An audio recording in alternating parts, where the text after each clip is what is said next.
I have all this in mind, even thought it happened to me a long time ago. I think I was about 8 or 9 years old. At the time, I didn't understand why people got scared when I told them this story, and my mother asked me to stop do it. And when I was growing up, I understood why he had asked me. Now I think of it as an experience, one of those that is never forgotten. My mother worked at that time as a seamstress in a tennis factory that was in Mexico City. It was his afternoon shift, and when there was a lot of work, Don Mario, who was in charge, asked him to stay a few more hours. It was her turn to sew the tongues and uppers of the sneakers. My mother really liked that extra money, so she almost never said no. But there were times when she had no one to leave me at home with, and so she would bring me with her to work. We almost always left at 9, but on those occasions of overtime, we would leave the factory at 11 or 12 at night. To me, yes, I really liked being with her because after finishing my homework, I could start playing and running like crazy everywhere. It was a huge factory with long rows of sewing machines. It had a very high tin roof.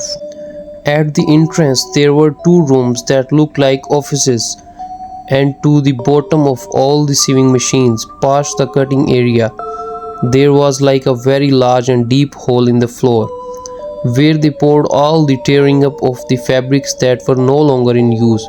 That was my favorite place, because I liked to be jumping as if it were a pool on the pieces of foam rubber. One day while I was playing there, I heard a girl behind me who asked me if I wanted to play with her.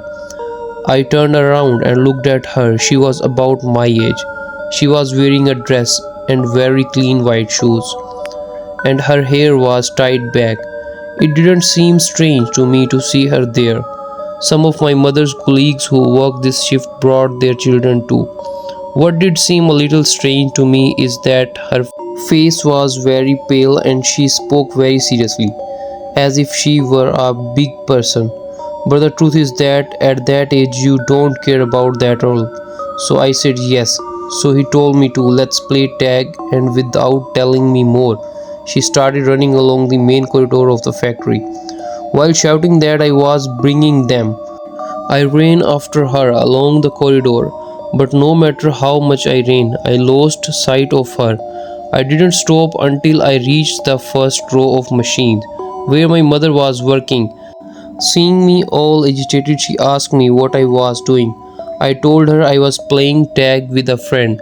She looked up from the machine, seeming for a moment, and looked at me strangely, but immediately returned it to the needle that had lost to be thread. Some time later, I understood why she looked at me like that, since we were the only ones who were in the factory at that time, because none of our colleagues had stayed overtime. So I went back down the hallway. My mother, he managed to shout that we were just leaving. I didn't pay much attention to him, and as I walked, I checked each row of machines looking for the girl. I thought she had already left. I turned around ready to go back to my mother, but it was then when I heard her voice behind me again.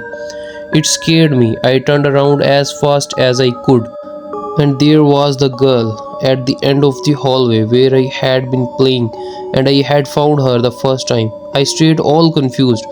How had she managed to run so quickly down the same hallway without me seeing her? And then she told me again, "You bring them," with that serious face. I started running back along she walked down the hallway as fast as she could without stopping to see her. This time she wouldn't deceive me or run away. But the girl didn't seem to have the intention of moving. She just stared at me, and when she was already very nearby, I jumped on her to grab her. When I stretched out my arm to touch her, it was as if the was going through her, and I fell on my belly on the floor. I got up very quickly. The girl started walking towards me with very slow step. I started walking backward, terrified. She only repeated, you bring them," but her voice sounded very thick and her face seemed very angry, as if it were going to explode at any moment. Then I began to scream desperately at my mother, but since I was facing away, I didn't realize that the lid of the cistern was open. I took the step and fell inside. The water was freezing. I didn't know swim, and I started kicking to try to push myself up. Trying to grab the frame of the lid, I couldn't. There she was. I could see her white shoes on the shore. She was already swallowing a lot of water and couldn't breathe. Terrified, I felt how I was slowly sinking under the water. I could still see the deformed silhouette of the girl. At that moment, I lost consciousness. When I opened my eyes, everything was blurry. The first thing I did was vomit a lot of water and cough. Next to me was Don Mario, and my mother, who was crying a lot, was outside the cistern. Don Mario picked me up and took me to his office. Inside, my mother told him he helped me lie down on one of the armchairs in the waiting room. No one said anything, but I saw the fear and anguish in their eyes. My mother sat next to me and hugged me, while Don Mario was looking for something on one of his shelves until he finally grabbed a large piece of cloth and gave it to my mom to dry that. He sat down at his desk, grabbed one of his phones, and started dialing to the factory doctor. My mother straightened me on the chair to take off my wet shirt and pants and dry me well with the piece of cloth.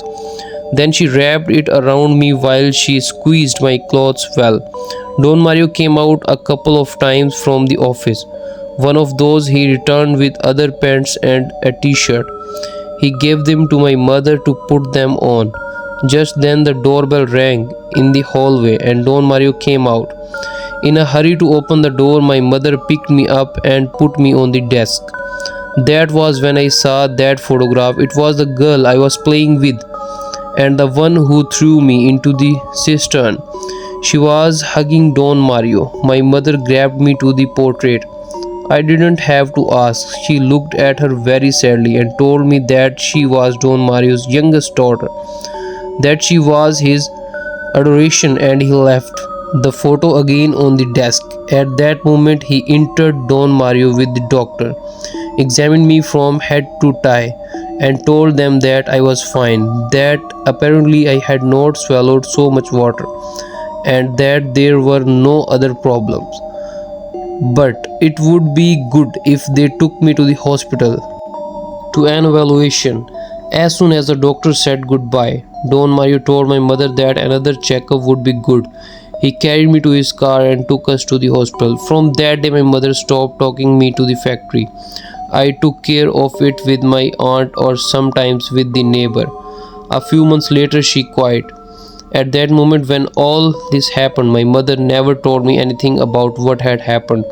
Spent here but now older on an occasion when we were talking about the factory, he told me that on the day of Don Mario's daughter's first communion, he had to go to the factory because of an unfinished business, and that his daughter had become infatuated with accompanying him. So Don Mario had gone into his office and his daughter started playing among the aisles of the sewing machines, and that when he went out to look for her to return to, I couldn't find her at home. He checked every corner until finally found her drowned in the same cistern in which I fell.